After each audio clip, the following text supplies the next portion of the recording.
Welcome students, welcome to another lecture tip by Varun Mudgal. और आज हम करने जा रहे हैं आईटीआई लेक्चर सीरीज जो अभी हाल फिलहाल में हमारी चल रही है। और इसमें हम लेके आए हैं एक नया लेक्चर। थोड़ा सा माफ़ी चाहूँगा, आज हो सकता है मेरी आवाज़ थोड़ी भारी लग रही हो, तबीयत थोड़ी ख़राब है। जो बच्चे मुझसे ऑफलाइन पढ़ रहे हैं उनको ज़्यादा पैनिक होने की ज़रूरत नहीं है, कोविड नहीं हुआ, तो जस्ट थोड़ा सा खांसी ज़ुकाम है, तो होता रहता है सीज़न चेंज में ये सब। सो खैर, आज हम स्टार्ट करने वाले हैं कलर कोडिंग ऑफ रजिस्टर्स। ठीक है ना। हम रजिस्टर्स की कलर कोडिंग के बारे में पढ़ेंगे। हम सब ये देखेंगे कि वो जो छोटे छोटे जो आपने कार्बन रजिस्टर्स देखे हुए हैं उनकी वैल्यू कैसे पहचाने और क्या उसके पीछे थोड़ी हिस्ट्री है उनकी और क्या क्या करके आप उसको चेक कर सकते हैं। वाइवा के लिए बहुत ज़्यादा इंपॉर्टेंट टॉपिक है ये, एंड एग्जामिनेशन में भी काफ़ी बार से क्वेश्चन बनते हैं, सवाल बनते हैं। तो बेस्ट ये रहेगा कि इस लेक्चर को बहुत ध्यान से सुनें। चलिए, ज़्यादा टाइम ना वेस्ट करते हुए सीधा जंप करते हैं टॉपिक में। हो सकता है भाई लेक्चर के बीच में थोड़ा बोलने में भी छींक दूं तो स्क्रीन से दूर होकर बैठना। चलो, before we actually jump into it, start करने से पहले एक छोटी सी आपको हम सुनाने वाले हैं स्टोरी। ठीक है ना। ये स्टोरी याद रखना। स्टोरी को मैं एंड में आपसे एक सवाल पूछूंगा और आपको वो याद होना चाहिए। ठीक है। बहुत बेसिक सी सिंपल सी कहानी है, तो रिलैक्स होकर ध्यान से कहानी सुनो। पहले जो समझा रहा हूँ, पुरानी कहानी है और इतना कोई ज़्यादा डिटेल्स भी नहीं है, बट छोटी छोटी डिटेल है, वो याद रखनी है। पूरी कहानी नहीं सुनाऊंगा, कभी ये मत सोचना कि साइड रख के पूरी कहानी सुनाओ, बस छोटा सा हिस्सा है कहानी का जो आपको याद रखना है। ठीक है। सो कहानी में हमारा एक हीरो है और ये हीरो पुराने ज़माने का है और ये इंग्लैंड में रहता है। और इंग्लैंड, ये वो वाला इंग्लैंड है जब इंग्लैंड नहीं ग्रेट ब्रिटेन हुआ करता था। ठीक है ना। सो इस हीरो का नाम है बेनिटन। चलो, तो मैं एक हेल्प दे देता हूँ, बेनिट पूरा नाम नहीं लिखते, इसका शॉर्ट फॉर्म लिख देता हूँ ताकि तुम्हें ज़्यादा दिक्कत ना हो, है ना। वैसे ही अंग्रेजी नाम है, हमें वैसे ही नहीं आती इतनी ज़्यादा अंग्रेजी, राइट। तो इस हीरो का नाम था अपना बीबी रॉय। ये अपना बढ़िया से, ये एक हीरो है, मुझे नहीं पता ऐसे क्यों सब लोग एक डंडा और 4 डंडे बना देते हैं, बट हमने भी बना दिया। तो ये बीबी रॉय थे और ये कहाँ रहते थे? ये रहते थे ग्रेट ब्रिटेन में। ठीक है ना। तो ये यहाँ रहते थे, बढ़िया से इनका खाना पीना चल रहा था, उनकी उम्र हुई, इन्होंने भी अपने टाइम में आईटीआई पास करी, आईटीआई पास करते हुए जॉब मिल गई, परिवार वाले खुश कि चलो अब तो बढ़िया हो गया, जाओ जॉब करो। इनके लिए एक बहुत सुंदर सी एक वाइफ लेके आए और इनकी वाइफ बहुत ही ज़्यादा सुंदर थी और बहुत ज़्यादा इनको हेल्प भी करती थी, इनको करियर में भी हेल्प करा, सोशली, मॉरली, इमोशनली हर तरीके से सपोर्ट करती थी। तो पूरे सराउंडिंग में, पूरे इनके कॉलोनी में ये बात फेमस हो गई कि इनकी जो वाइफ है, इनकी जो बीवी है, वो बहुत ही सुंदर है। एक पूरी, मतलब एक तरीके से आप कह सकते हो कि पूरी एक कंप्लीट कर दिया है इनकी वाइफ ने इनकी लाइफ को, बीबी रॉय की लाइफ को। तो हर जगह पर इंग्लैंड में एक बात बोली जाने लगी कि भैया कि जो बीबी रॉय है, ये जो बीबी रॉय हैं, has a very good wife. कि जो बीबी रॉय जी हैं, इनके पास एक बहुत ही अच्छी, क्या बोलेंगे, संगनी है बहुत ही अच्छी वाइफ है। तो ये बात बहुत ही जोर शोर से प्रचलित होने लग गई। That's it. कहानी का जो हिस्सा था वो यहीं तक है। ये डिटेल्स याद रखना। इन डिटेल्स में से एक बहुत स्पेसिफिक डिटेल मैं आपसे एंड में पूछूंगा, जो भी मैंने यहाँ पे बनाया है उसमें से रैंडम कुछ भी पूछूंगा, राइट। तो बस यही था, रिकैप दे रहा हूँ फटाफट। बीबी रॉय थे, ग्रेट ब्रिटेन में रहते थे, शादी हो गई, वाइफ बहुत अच्छी मिली, सपोर्टिव मिली। तो उसके बाद से पूरे इंग्लैंड में ये बात होने लग गई धीरे धीरे कि भैया BB Roy has a very good wife, right. चलिए, इस चीज को याद रखना। अब पढ़ते हैं रजिस्टर्स। ठीक है ना। हालांकि बड़ा अजीब है कि कहानी की क्या जरूरत है, बट आप लोगों को हेल्प करेगी ये स्टोरी। चलो स्टार्ट करते हैं। सो जैसा कि हम पहले पढ़ चुके हैं, जो रजिस्टर्स होते हैं, रजिस्टर्स का काम होता है करंट को अपोज करना, और कमर्शियली रजिस्टर्स का काफ़ी यूज़ है। एक अच्छा मैकेनिक और एक अच्छा टेक्नीशियन को रजिस्टर्स के साथ खेलना आना चाहिए। खेलने का मतलब ये नहीं कि उसके साथ जाके क्रिकेट खेल रहे हो, फुटबॉल खेल रहे हो। क्रिकेट तो ऐसा नहीं होता है, तो जंप रोप होता है। बता रहा हूँ ना, ये तबीयत खराब चल रही है तो कुछ भी हो रहा है। सो एक अच्छे टेक्नीशियन को रजिस्टर्स को हैंडल करना आना चाहिए। अब कुछ होते हैं थोड़ा बड़े बड़े रजिस्टर्स, अब बड़े बड़े रजिस्टर्स होते हैं तो उन पर उनकी वैल्यूज लिखी हुई होती है, ठीक है ना। आपको जितनी भी वैल्यू का रजिस्टर चाहिए उस पर वो बाकायदा बड़ा बड़ा लिखा हुआ है। जैसे आप कभी भी अपने मोहल्ले के, अपने गली के ट्रांसफार्मर को देखना, वो जो ट्रांसफार्मर है स्टेप डाउन ट्रांसफार्मर होता है, उसमें बाकायदा वैल्यू लिखी होती है, ये वैल्यू, तो टेक्निकल वैल्यूज होती है, वो पता लग जाती हैं। पॉइंट ये है कि जो आपके कार्बन रजिस्टर्स होते हैं, कार्बन रजिस्टर्स होते हैं,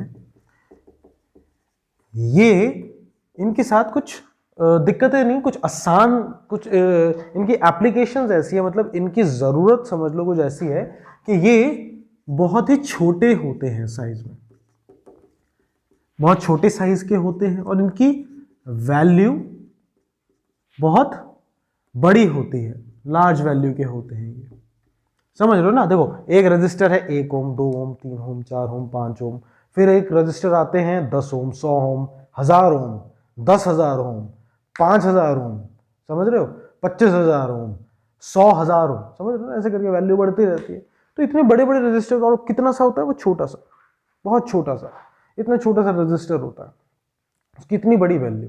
अब हमेशा से ही प्लान क्या चल रहा है, आप देखो पहले एक माइक्रो एसडी कार्ड आता था, या माइक्रो एसडी क्या, थोड़ा बड़ा सा कार्ड आता था, या पहले फ्लॉपी आती थी।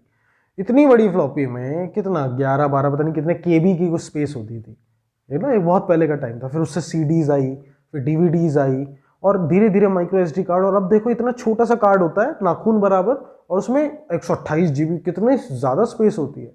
सो पॉइंट क्या है, हमें स्टार्टिंग से ही चीज़ों को कॉम्पैक्ट करने का काम चल रहा है। तो वैसे ही ये रजिस्टर जो होते हैं कॉम्पैक्ट हो जाते हैं। दिखने में कैसे होते हैं ये, मैं एक मिनिएचर डायग्राम को बड़ा करके बता रहा हूँ। तो दिखने में एक डंबल टाइप के होते हैं, देखो ऐसे से होते हैं, ऐसे से होते हैं डंबल टाइप के। जिम जो बच्चे जाते हैं वो देख के उनको लग रहा होगा फेमिलियर, तो बिल्कुल ऐसा सा ये रजिस्टर होता है। यहाँ पर इसके 2 कनेक्टिंग नोड्स होते हैं, कैसे भी कनेक्ट कर लो, सीधा उल्टा। और इसके साथ साथ इसमें क्या होते हैं, स्ट्रिप्स बनी होती है। क्या होती है, ऐसे स्ट्रिप्स बनी होती है, एक तरीके से पट्टी बनी होती है अलग अलग रंगों की।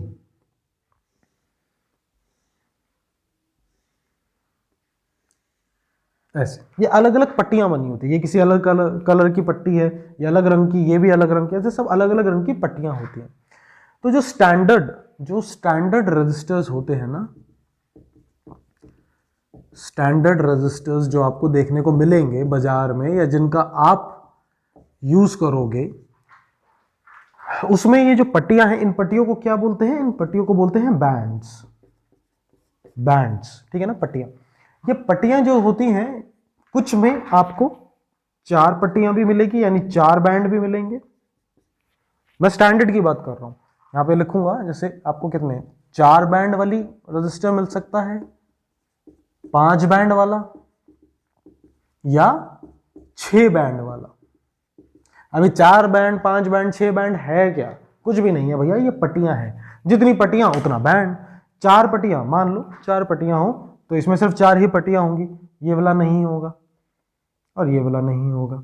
मान लो ऐसी 4 पट्टियां होंगी तो 4 बैंड का हो गया। 5 बैंड का होगा तो भैया एक पट्टी आ जाएगी। 6 बैंड का होगा तो एक और आ जाएगी। 6 पट्टियां हैं। क्या 3 बैंड का भी होता है, हमें देखने को मिल जाएगा। लेकिन जो मेन, जो एक तरीके से स्टैंडर्ड है, जो यूज होते हैं, वो आपके 4, 5, 6 ही होते हैं, बल्कि छठा भी इतना नहीं देखने को मिलेगा। 4 और 5 बैंड का सबसे ज्यादा देखने को मिलेगा। ठीक है, अब इन पट्टियों का, इन बैंड्स का सिग्निफिकेंस क्या है? सिग्निफिकेंस मतलब क्यों डाली है? बहुत ज्यादा पैसा आ रहा है क्या ये जो पट्टियां बनाए जा रहे हैं? क्यों डाला गया है? इसको डालने का बहुत सिंपल सा रीजन है। देखो, आपको कल रजिस्टर की वैल्यू पता होनी चाहिए। तो ये जो पट्टियां हैं, ये जो बैंड है, ये एक तरीके का कोड है। कोड क्या आइडेंटिफाई करने का? ये आप आइडेंटिफाई कर सकते हो रजिस्टर की वैल्यू, कि भैया इन पट्टियों को देख के, रंगों को देख के आप बता सकते हो कि रजिस्टर की वैल्यू कितनी है। ये चीज है जो आप इसको देख के बता सकते हो। इसी के प्रैक्टिकल्स होते हैं, इंटरव्यू में इसी से सवाल पूछा जाएगा। इवन आपके जो फाइनल एग्जामिनेशन होते हैं या टर्म्स होते हैं, टर्म एग्जामिनेशन, उसमें भी ये चीज आती है बार बार। तो ये आपको पता होना चाहिए कि कार्बन रेसिस्टर्स को कैसे, कार्बन रेसिस्टर की वैल्यू को आइडेंटिफाई कर सकते हैं हम with the help of these bands, these colour bands, right. इतना नोट कर लो फटाफट। उसके बाद हम वो ट्रिक समझेंगे। पहले तो कोड देखते हैं क्या क्या है और फिर उसको समझेंगे, ठीक है। इसको मिटा लो, आई होप मिटा लिया होगा। ओ मिटा, क्या हो रहा है भैया बुखार में। मैं एक्चुअली जो दवाई ले रहा हूँ ना उसमें थोड़े सेडेटिव्स होते हैं, तो ऐसे मैं आजकल दिमाग में चल कुछ और रहा है और मैं बोल कुछ और रहा हूँ। ठीक है चलो मिटा दिया, चलो ऑल राइट। अब हम देखते हैं कि आप कैसे आइडेंटिफाई कर सकते हैं रजिस्टर्स को। तो आइडेंटिफाई करने से पहले आपको अभी एक टेबल बनाऊंगा मैं, उस टेबल को आपको याद करना पड़ेगा, पूरी टेबल को उसी। और जितना आप इसकी प्रैक्टिस करोगे उतना आप देखते के साथ ही बता दो कि अच्छा तो ये रजिस्टर है, ये रजिस्टर है। टेबल देख के कभी कभार बच्चे शुरुआत में घबरा जाते हैं, घबराने की जरूरत नहीं। अभी शायद लगे कि अरे ये तो बहुत कॉम्प्लिकेटेड है, लेकिन एंड में ट्रिक बताऊंगा एक, ऐसे बना दोगे टेबल और ऐसे धीरे धीरे करके याद हो जाएगा, ठीक है ना। बाकी आपकी प्रैक्टिस है, जितना प्रैक्टिस करोगे फटाफट फटाफट जल्दी जल्दी वैल्यू बता दोगे, ठीक है। ट्रिक जरूर बताऊंगा तो उसकी टेंशन मत लेना कि बीच में बंद करके अरे मैं मेरे बस की नहीं है मैं तो छोड़ रहा हूँ, ये मत करना, ठीक है। आओ देखो, चलो पहले मैं टेबल बना देता हूँ। तो पहले हम लिख देते हैं भैया कलर। कलर की स्पेलिंग में विवाद चलता रहता है, COLOR है या COLOUR है, दोनों ही स्पेलिंग सही है, तो इस पर अपना टाइम बर्बाद ना करें। ओ कह रहा हूँ ना, गलती होती जाती है हमसे।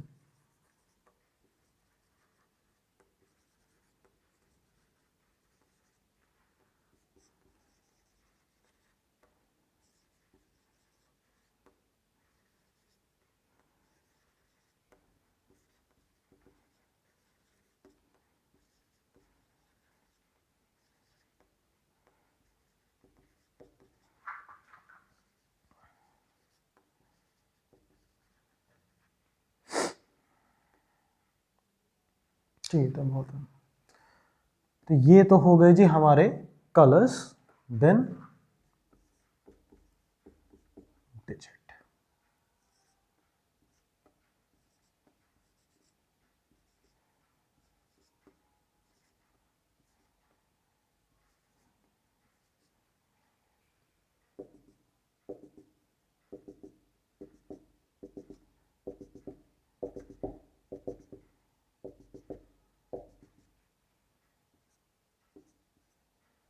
एक काम करते हैं, इसको ऐसे नहीं, थोड़ा सा ढंग से कर देते हैं, ऐसे तो बड़ा खराब लग रहा है ये, है ना।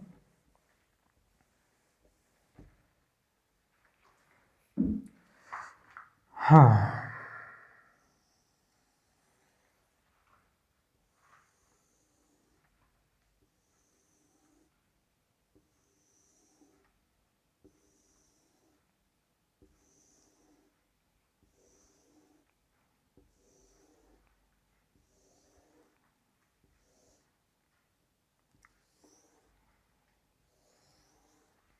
अब ठीक है। देन आता है आपका बच्चों मल्टीप्लायर। अभी इसको नोट डाउन कर लो, धीरे धीरे समझाऊंगा ये है क्या।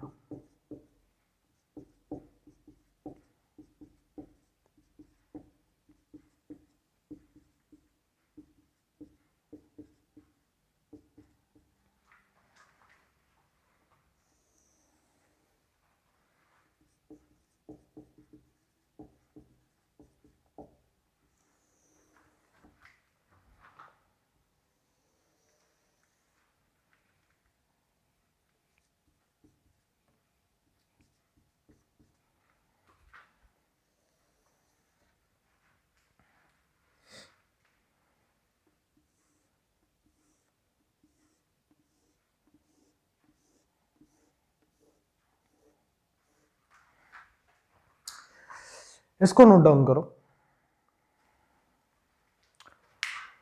इस टेबल को नोट डाउन करो, फटाफट स्क्रीनशॉट लो, जो ले लिया है गुड। आइए अब इसको समझना स्टार्ट करते हैं। तो देखो आपका जो रजिस्टर होता है, एग्जांपल देखते हैं, डायरेक्ट एग्जांपल से समझते हैं। टॉलरेंस का ये वाला पार्ट मैं हटा रहा हूं, ठीक है ना, अभी समझाता हूं ये क्या है सब कुछ।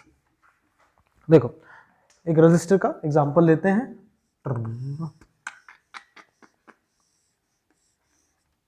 मान लो इसमें 1 2 3 4 बैंड वाला है। मान लो this is red, this is violet, this is yellow and this is gold. अब देखो आपको 4 बैंड वाले को कैसे पढ़ना है। 4 बैंड वाले को पढ़ने का तरीका देखो, इस टेबल की हेल्प से हम पढ़ेंगे, ठीक है ना। टेबल कैसे बनानी है ट्रिक बता दूंगा, अभी पहले समझो।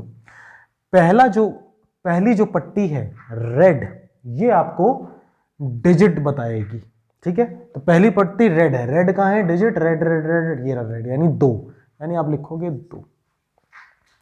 दूसरी पत्ती वायलेट, ये भी आपको डिजिट की जगह डी लिख रहा हूं, ये भी आपको डिजिट ही बताएगी। तो डिजिट देखो कहां है, digit digit digit, yellow yellow yellow yellow yellow, dirty fellow 4, तो ये हो गया 24, ठीक है। तीसरी पट्टी जो होगी आपकी, अरे एक सेकेंड मैंने गलती कर दी, दूसरी पट्टी वायलेट था, सॉरी, आज ना गलती पे गलती हो रही है, 7, सॉरी 7, तो 27 हो गया। तीसरी पट्टी कौन सी है, येलो, येलो देखो कहां है, येलो येलो येलो येलो। जो तीसरी पट्टी होगी वो आपको मल्टीप्लायर बताएगी। मल्टीप्लायर क्या है, 10 टू पावर 4, तो येलो की जगह मैं लिख दूंगा 10 टू पावर 4। देखो 2, रेड की जगह 2, वायलेट की जगह 7 और इसकी जगह 10 टू पावर 4, ये क्या है, मल्टीप्लायर। गोल्ड कहां है, गोल्ड गोल्ड गोल्ड यहां, ये आपको टॉलरेंस, आखिरी पट्टी आपको टॉलरेंस बताएगी। टॉलरेंस यानी 5%, तो टॉलरेंस हो गई इसकी ±5%। तो ये वैल्यू निकल के हमारे पास आ गई 27 into 10 to power 4 ohm. 27 into 10 to power 4 ohm का मतलब है, आप इसको बोल सकते हो 270 किलो ओम। 1 10 यहां मल्टीप्लाई कर लो, बचेगा 1000, 1000 का मतलब के, तो 270 किलो ओम का रजिस्टर है ये, जिसकी टॉलरेंस कितनी है, ±5%। ±5% का मतलब ये है कि इसकी वैल्यू 5%, 270 के का 5% ज्यादा या 5% कम हो सकता है। सिंपल सा यही मतलब है इसका, समझ रहे हो ना। वैल्यू का मतलब क्या है कि 270 के का 5% ज्यादा या 5% कम, ये उसका रेंज निकल जाएगा। तो ये आपका 4 बैंड का से आप ऐसे आइडेंटिफाई करते हो। अब मान लो ये 4 की जगह 5 बैंड होता, 5 बैंड होता, एक पट्टी और होती, कोई रैंडम गेस कर लो, जैसे मान लो ग्रीन, मान लो ग्रीन ये होती, मान लो 4 बैंड वाले का ये हो गया, ये खत्म। अब मान लो 4 बैंड की जगह, इसको नोट कर लो, 5 बैंड होता, मान लो 5 बैंड होता, कोई भी ले लो, ग्रीन ले लो, रैंडम लिए मैंने, रैंडम लिया, ठीक है ना, कुछ भी नहीं।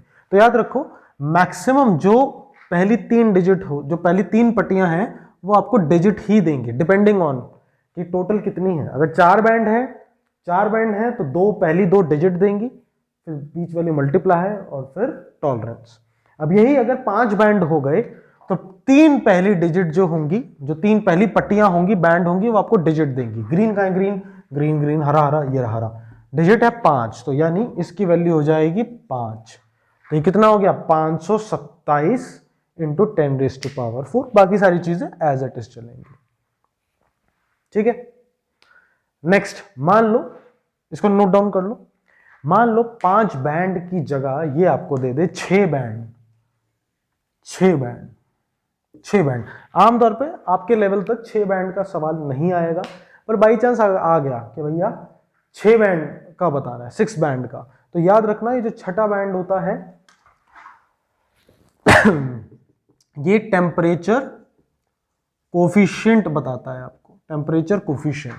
अब टेम्परेचर कोफिशिएंट क्या होता है, इसको एक बहुत बेसिक तरीके से समझ लो, ज्यादा डिटेल में नहीं जाएंगे, कि भैया 1 डिग्री सेल्सियस या 1 डिग्री केल्विन, या सिंपल समझ लो टेम्परेचर बढ़ने पे रेजिस्टेंस कितना बढ़ेगा, टेम्परेचर बढ़ने पे रेजिस्टेंस कितना बढ़ेगा उसको कहते हैं टेम्परेचर कोफिशिएंट। समझ रहे हो ना? प्रिंसिपल सर के राउंड पे आने पर कितने बच्चे पढ़ने लग जाएंगे, वो क्या हो जाएगा? Principal coefficient. कि प्रिंसिपल के आने पे कितने बच्चे पढ़ने लग गए, वैसे ही टेम्परेचर बढ़ने पे कितना रेजिस्टेंस बढ़ जाएगा, वही होता है टेम्परेचर कोफिशिएंट। बस इतना सा, ये वैल्यू टेम्परेचर कोफिशिएंट छठा बैंड की आपको मिलती है। लेकिन एग्जाम में या इंटरव्यू में भी 6 बैंड तक नहीं पूछा जाएगा, बहुत बहुत ज़्यादा हो जाता है, इतना नहीं पूछता कोई। 4 बैंड है बेसिक जो आपसे पूछा जाता है, 4 की जगह ज़्यादा ज़्यादा 5 पे आ जाएगा। बस आपको याद रखना है 4 बैंड है तो पहले 2 डिजिट जो पहले 2 बैंड होंगे वो आपको डिजिट बताएंगे, फिर मल्टीप्लायर और फिर क्या? टॉलरेंस। सिंपल, ठीक है। एक 4 बैंड का एक और सवाल देखते हैं। आओ एक और सवाल देखते हैं फटाफट।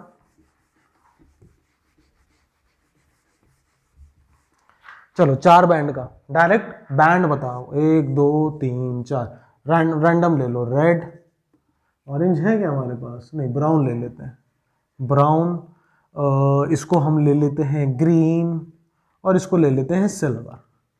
चलो फटाफट वीडियो पॉज करो और इसका आंसर बताओ। मैं सवाल करने जा रहा हूं, अगर जिन्होंने नहीं ट्राई करा है वो वीडियो पॉज करो और आंसर निकालो, फिर वीडियो को फिर से प्ले करना। चलिए मैं इसे सॉल्व कर रहा हूं। रेड यानी देखो पहले 4 बैंड है, पहला क्या देगा? डिजिट, दूसरा भी क्या देगा? डिजिट, तीसरा क्या देगा? मल्टीप्लायर, और चौथा क्या देगा? टॉलरेंस। तो सिल्वर है, सिल्वर में देखो कितना है, सिल्वर में कितना है? 10%। तो सिल्वर की जगह तो प्लस माइनस 10% खत्म। देन देखो डिजिट, देखो पहले red red red red red 2, तो रेड की जगह 2। देन कौन से? Brown brown brown brown brown 1 यानी 21, यानी ब्राउन की जगह आ जाएगा 1। फिर देखो कौन सा? ग्रीन, ग्रीन का है? Green green green green green, green पे क्या? मल्टीप्लाई 10 टू पावर 5, तो ये हो जाएगा इंटू 10 टू पावर 5, तो ये हो जाएगा 21 इंटू 10 टू पावर 5 ओम, जिसकी टॉलरेंस रहेगी प्लस माइनस 10%। समझ रहे हो ना? तो ये है रेजिस्टेंस की वैल्यू। इसकी टॉलरेंस 10% का मतलब कि भैया 10% वैल्यू ज्यादा है कम हो सकती है। जैसे एग्जांपल कभी कभार आपसे रेंज पूछ लेगा, रेंज बता दो, तो रेंज कैसे निकालोगे? 10% निकाल लो, इसका 10% निकाल लो। 21 इंटू 10 टू पावर 5 का 10% निकालना है, यानी 10% ऑफ इतना। परसेंटेज तो निकालनी आनी चाहिए भैया। अगर आपको परसेंटेज निकालनी नहीं आ रही तो वापस जाओ, स्कूल में जाओ, 8वीं क्लास 9वीं क्लास वो पढ़ो और फिर आओ। तो परसेंटेज कैसे निकालते हैं? 10% ऑफ इतना, तो कितना है? 1 0 से ये 5 कट जाएगा, बचेगा 4, तो कितना हो जाएगा? 21 into 10 to power 4, 21 into 10 to power 4, ये कितना हो जाएगा? 10%। ठीक है, तो इस वैल्यू का इतना या तो नीचे या इतना ऊपर, यानी अगर इस वैल्यू को मैं लिखूं 2 1 1 2 3 4 5, ये हमारी वैल्यू है, ये हमारी वैल्यू है। इसका 10% कितना हो जाएगा? 10% हो जाएगा 21 1 2 3 4, इसमें से घटा दो 0 0 0 0, ये हो जाएगा 9, यहां बचेगा कितना? 0, 1 यहां जाएगा, 10 में से 2 गया, कितना बचेगा? 10 में से 2 गया, बचा 8, यहां बचेगा 1, तो ये हो जाएगा 18, 18 189 0 0 0 0। तो इसकी मिनिमम वैल्यू जो रहेगी वो रहेगी इतनी, ये कितनी होगी? Minimum value. और मैक्सिमम वैल्यू कितनी रहेगी? 1 मिनट, मैं रेंज समझा रहा हूं, तो रेंज समझाने के लिए यहां से मिटा रहा हूं। यहां पे देखो, यहां पे देखो, ये मिनिमम वैल्यू कैसे निकाली? पहले मैंने 10% निकाला इसका 21 इंटू 10 टू पावर 5 का, तो इसे घटाया बटाया तो इतना आया। ठीक है, अब मैंने 10% मतलब ये इतनी वैल्यू इसकी टोटल वैल्यू में से इतना या तो कम हो जाएगा या इतना ज्यादा हो जाएगा। अब कम करने के लिए भैया इसमें से मैंने इसको माइनस कर दिया, तो मेरे पास ये आया। अब ज्यादा भी हो सकता है तो भैया मैं ऐड कर दूंगा, तो ऐड कर दो 2 1 1 2 3 4 5 में मैं ऐड कर दूंगा कितना? ये वैल्यू 2 1 1 2 3 4 1 2 3 4 1 3 2। इसका मतलब क्या है? मेरे को क्या वैल्यू मिली? मुझे वैल्यू मिली मैक्सिमम वैल्यू ये और मिनिमम वैल्यू ये।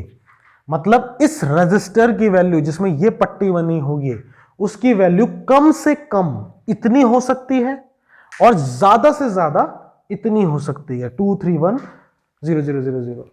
वीडियो में आ रहा है, चेक कर लेते हैं। हाँ बिल्कुल आ रहा है, ठीक है ना। तो ये रेंज हो गई, इतने से इतने तक की ये रेंज हो गई। तो ये कभी कभार रेंज भी पूछी जा सकती है। सो ये हो गए कुछ सवाल। आइए अब आगे चलते हैं and now it's time to address, ये मिटा दूं, to address the elephant in the room. और वो एलिफेंट, वो हाथी जिससे सभी बच्चे परेशान होते हैं कि ये ससुरी टेबल याद कैसन होगी। आप इसको कैसे याद कर सकते हैं। टेबल को फिर से बना देते हैं। इसकी टॉलरेंस थी, डायरेक्ट टॉलरेंस लिख देता हूं, यहां लिख देते हैं 5%, 10%। याद करने का बहुत सिंपल सा तरीका। शुरुआत में एक स्टोरी सुनाई थी, बताओ उस बंदे का क्या नाम था, फटाफट याद करके दिखाओ, बताओ क्या नाम था। बीबी रॉय। देखो ये रहा आपका, देखो बी रॉय, बीबी रॉय। फिर क्या था, ऑफ ग्रेट ब्रिटेन।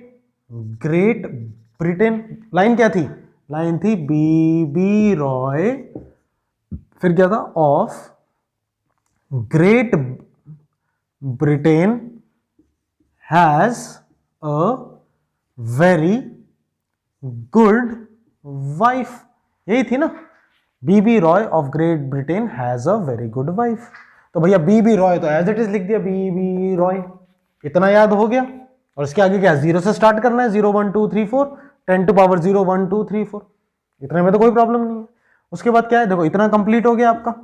ऑफ भूल जाओ, इसको छोड़ दो। ग्रेट ब्रिटेन का जी और बी उठा लो, तो जी और बी। हैज ये हैज अ का भी छोड़ दो। Very good wife, very good wife, और गुडी गुड हो गया, वेरी गुड वाइफ, समझ गए। BB Roy of Great Britain has a very good wife, इस लाइन को रट लो, याद कर लो, 10 बार बोलो, BB Roy of Great Britain has a very good wife, BB Roy of Great Britain has a very good wife, 10 बार बोल लो, याद हो जाएगा। उसमें से क्या है, इनिशियल्स उठा लो। इनिशियल्स उठा लो, 5 मिनट बैठ के ये लाइन लिखो और सामने कलर लिखो, ऐसे याद हो जाएगा।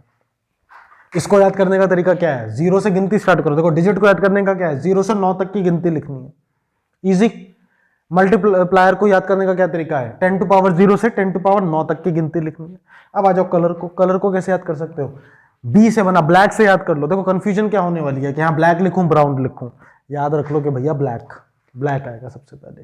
काला, संसार में पहले कुछ भी नहीं था, अंधेरा था, एकदम से बिग बैंग हुआ, एकदम से सूरज बना, पहले क्या था, सब अंधेरा था, तो अंधेरे से स्टार्ट करो। Black, brown, red, orange, yellow, green, यहां तक तो कोई प्रॉब्लम नहीं होने वाली। देखो अलग अलग कलर है और इनके नाम से ही पता लग जाएगा ये हैं। अब यहां वाले पे ब्लू में, ये बी में प्रॉब्लम हो सकती है, बच्चे कभी कभार यहाँ पे ब्राउन या ब्लैक लिख देते हैं, तो नहीं भैया, ब्लैक के बाद ब्राउन एक जैसा लग रहा है, ब्लैक ब्राउन, फिर आता है ब्लू, और बी से कौन सा कॉमन, कोई याद ही नहीं आएगा, तो ब्लू आ गया। फिर वी से वायलेट और ग्रे और व्हाइट, डब्लू से क्या, व्हाइट ही, ऐसे ही याद हो जाएंगे। BB Roy of Great Britain has a very good wife, खत्म। एंड में लिख देना गोल्ड और सिल्वर, गोल्ड की 5, सिल्वर की 10, हो गया खत्म। क्या था याद करने को, कुछ भी नहीं था, समझ रहे हो ना। सो आई होप ये आपको हुआ हो, इससे बाहर सवाल नहीं आएगा। एग्जाम में आपको पट्टियां पूछ ली जाएंगी, पूछ लेंगे कौन सा रजिस्टर, कार्बन रजिस्टर्स होते हैं, आपको पट्टियां देके बोल देंगे वैल्यू बता दो, याद रखनी है वैल्यू, कौन सा तरीका, BB Roy of Great Britain has a very good wife, ये याद रखना। एग्जामिनेशन में पूछा जाएगा, इंटरव्यूज में पूछा जाएगा, तब तक आपको इसकी प्रैक्टिस बनानी है, इसकी प्रैक्टिस करनी है कि फटाफट देखते के साथ ही दिमाग में खटाक से देख के वैल्यू बता सको। टॉलरेंस जो है, टॉलरेंस मैं समझा चुका हूँ भैया, हर एक की टॉलरेंस ऊपर नीचे होती है ना, समझ लो ना। बाजार से 2 किलो जो आप सब्जी तुलवा के लेके आते हो, क्या वो एग्जैक्टली 2 किलो होती है, नहीं, वो 2 किलो 2 किलो 0.000158 ग्राम हो सकती है, एग्जैक्ट नहीं होती ना। अगर 11th में किसी के बाद नॉन मेड हुई हो आप लोगों के पास, तो सिग्निफिकेंट नंबर्स का उसमें बहुत बढ़िया कॉन्सेप्ट बता रखा है, तो समझ रहे हो ना, तो एग्जैक्ट वैल्यू नहीं पकड़ पाओगे। तो वही है भैया, हमें चाहिए था 2 किलो ओम का रेजिस्टेंस, गलती से जो रेजिस्टेंस आया उसकी वैल्यू थोड़ी ऊपर नीचे थी, तो वही है, ऊपर नीचे की वैल्यू हम टॉलरेंस कह के करवाते हैं, ठीक है ना। आपका क्या एम होना चाहिए, टॉलरेंस मैक्सिमम हो या मिनिमम? मिनिमम। याद रखना, टॉलरेंस मैक्सिमम मतलब क्या भैया, बहुत वाइड रेंज। ये जो रेंज हमने एंड में निकाली थी, जो 0 प्लस माइनस और प्लस कर रहा था, ये जितना कम होगा उतना प्रिसाइज होगा। इजी, जितना कम होगा उतना बढ़िया है ना, जितना रेंज कम है उसी में से मेरे को चुनना है, समझ रहे हो ना। बहुत ज्यादा चुनना पड़ जाए तो बहुत ज्यादा डिफिकल्ट है, ठीक है ना। एक लिमिटेड अमाउंट में मुझे कुछ सेलेक्ट करना हो तो मेरे लिए आसान रहेगा और मेरे लिए भी अच्छा है, समझ रहे हो ना। तो इसको याद रखना, ठीक है। सो आई होप ये समझने में दिक्कत ना आई हो, इजीली समझ आया हो। ये लेक्चर देखने के लिए बहुत बहुत धन्यवाद, अपना कीमती समय देने के लिए धन्यवाद। अगर ये समझ आया हो तो अपने दोस्तों को जो पढ़ रहे हैं बेचारे घर में बैठे, उनको इस वीडियो को फॉरवर्ड करो। जिन्होंने सब्सक्राइब नहीं करा वो सब्सक्राइब कर दो भैया। वीडियो डालता हूँ तो आपके पास ऑटोमेटिकली आ जाएगा। अभी तो मैं फॉरवर्ड कर देता हूँ ग्रुप में, हो सकता है धीरे धीरे करके काम बढ़ रहा है तो शायद फॉरवर्ड ना कर पाऊँ, तो अपने आप देख लिया करो जब भी मैं डालूँ। थैंक यू वेरी मच और अपना ध्यान रखो। Alright, thank you, bye bye.